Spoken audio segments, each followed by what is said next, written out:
face. Dude, I'll fuck you up, dog. Don't touch me, homeboy. I will drop you. Try it again, little man. Try that shit again, homeboy. Hey, I'll fucking handle you, dog. Hey, don't be ever touching no one, homeboy. Don't ever touch.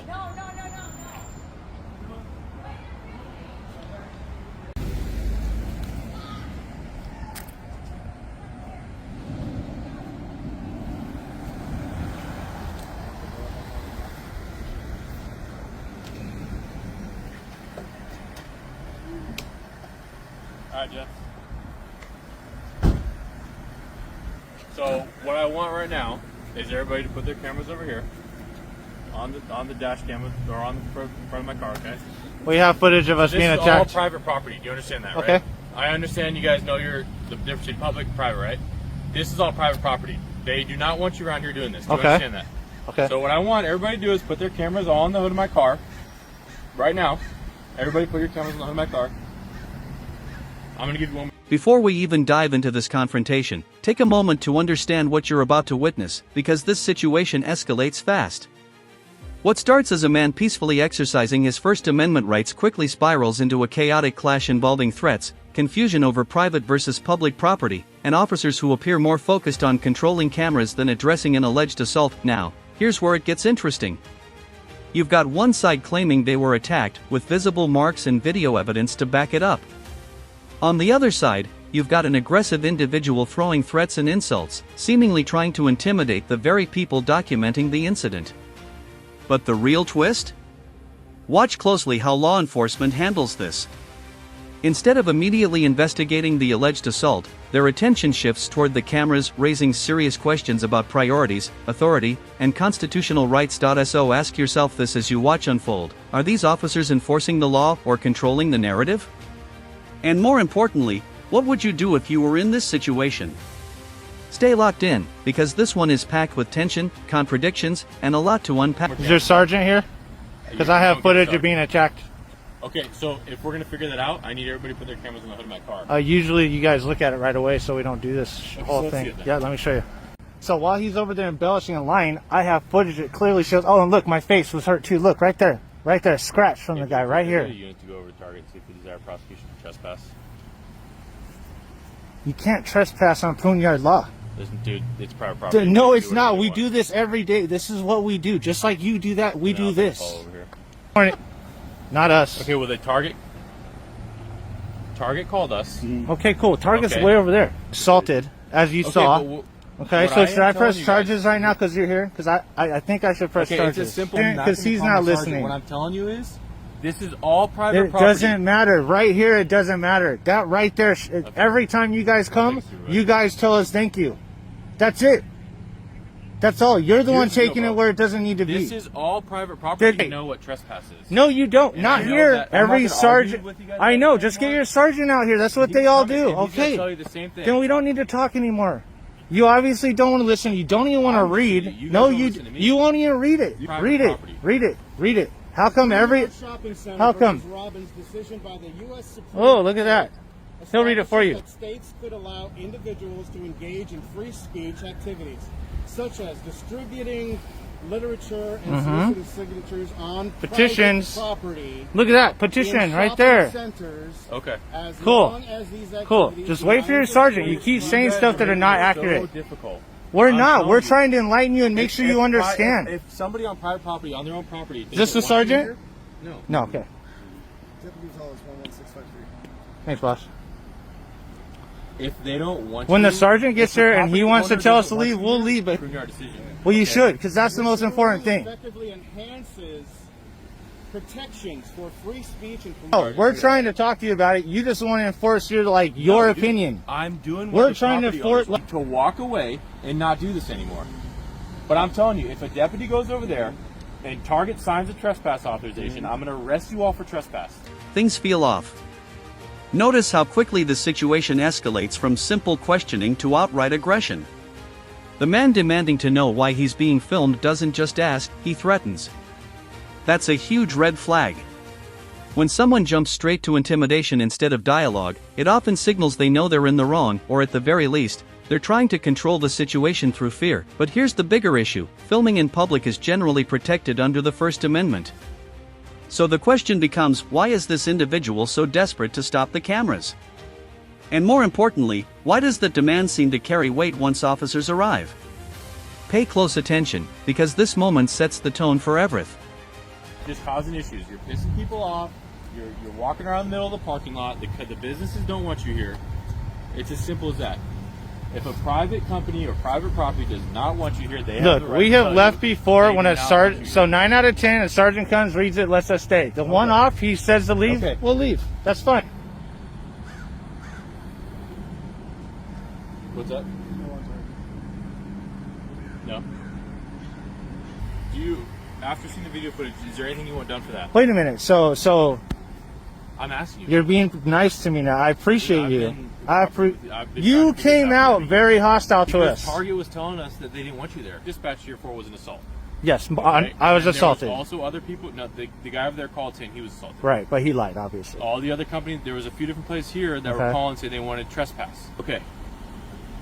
Is there anything you want done for the assault? You want done? What can I do now that he's gone? It's up to you, man.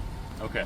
So now I what mean- I'm going to ask now is, no one wants you trespass. So okay. That's what we were here for. Yeah, we don't even go inside of him. Okay. We would never. Why would we ever put ourselves in a I don't position know. like that? That's, I'm Exactly. telling you what I was dispatched All right. for. Look, that's what my partner was dispatched to. He was dispatched to a trespass at Target where they wanted you removed. Right. You're not inside Target. We never went in Okay, Target. so that's a different story. Yeah. And then we were dispatched here for And the you know, assault. they the alleged assault, embellish, you know. They and I needed to embellish. figure that out. Nah. Yeah. Okay. We're good? All right. Now we're seeing clear verbal threats, and this is where things cross from uncomfortable into potentially criminal territory. Statements like "I will drop you" aren't just insults, they can be interpreted as threats of violence. Combine that with the aggressive body language, and you've got a situation that any reasonable officer should be taking very seriously. But notice something critical: despite this escalation, there's no immediate de-escalation effort from authorities at this point. No firm intervention, no separation, no attempt to calm the aggressor. Instead, the tension continues to build.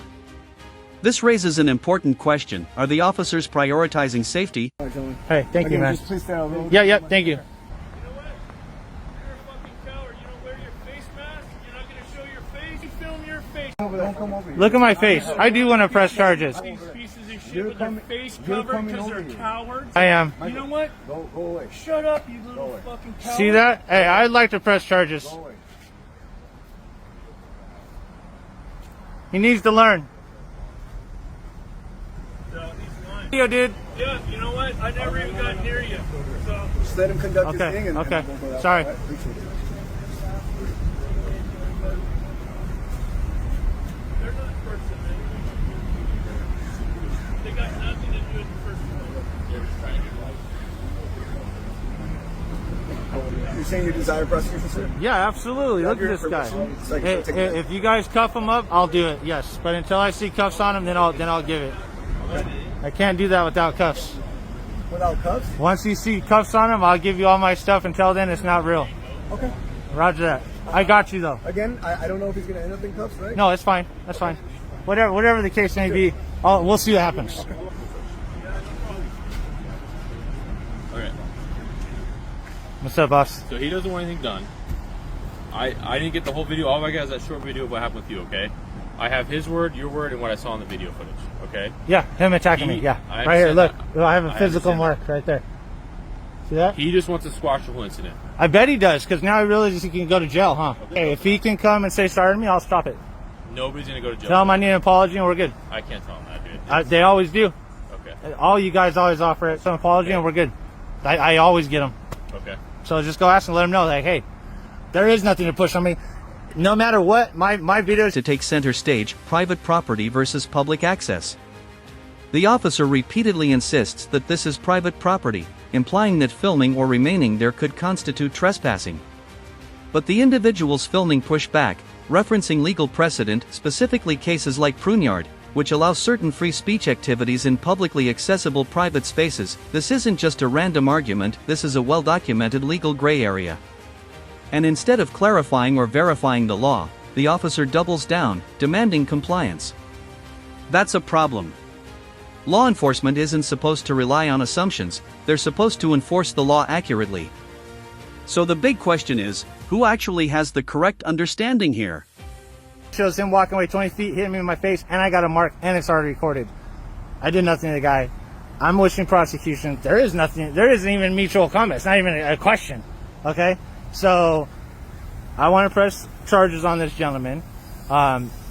Are you going to press charges? What are we doing here? Why is it even a question? I have video footage. I have a mark on my face. All word against word. And there's no word against word. That I saw in the video footage. That's all you need. 20 feet away, walking up, you saw him reach for my face. You saw it. I'll show you again. Okay. Let me just, hold on. I want to prosecute this man. If he was being cordial and respectful, I would have let it go. Or an apology. He can either go to jail or an apology. Ticket, summons. Listen closely to this exchange, it's more than just back and forth arguing. This is a clash between experience and authority. The individuals filming claim they do this regularly and understand the law, while the officer leans on the blanket statement of private property. But here's the issue, repeating something doesn't make it legally accurate. If the filmer is correct about pruneyard protections, then the officer's insistence could actually be an overreach. And if the officer is right, then the filmer is knowingly pushing boundaries. Either way, this is exactly the kind of situation where clarity, not confrontation, is needed. Instead, both sides dig in, and the tension. See, he's the problem, not me. Look at that guy over there.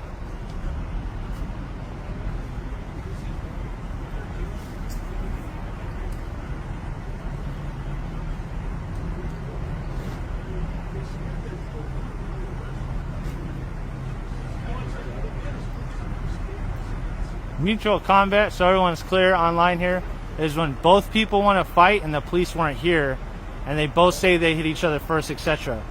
This gentleman walked 20 feet from behind me, came up, assaulted me, grabbed my face mask. Sorry. Let's squash this, okay? I appreciate. The officer introduces the possibility of arrest, not based on current conditions, but on a hypothetical scenario that hasn't even happened yet. That's a powerful form of pressure. Think about it. Instead of resolving the alleged assault, which should be the primary concern, the focus shifts toward potential trespassing enforcement. It almost feels like the narrative is being redirected. And when law enforcement starts leveraging what could happen instead of addressing what did happen, it raises serious concerns about fairness and objectivity.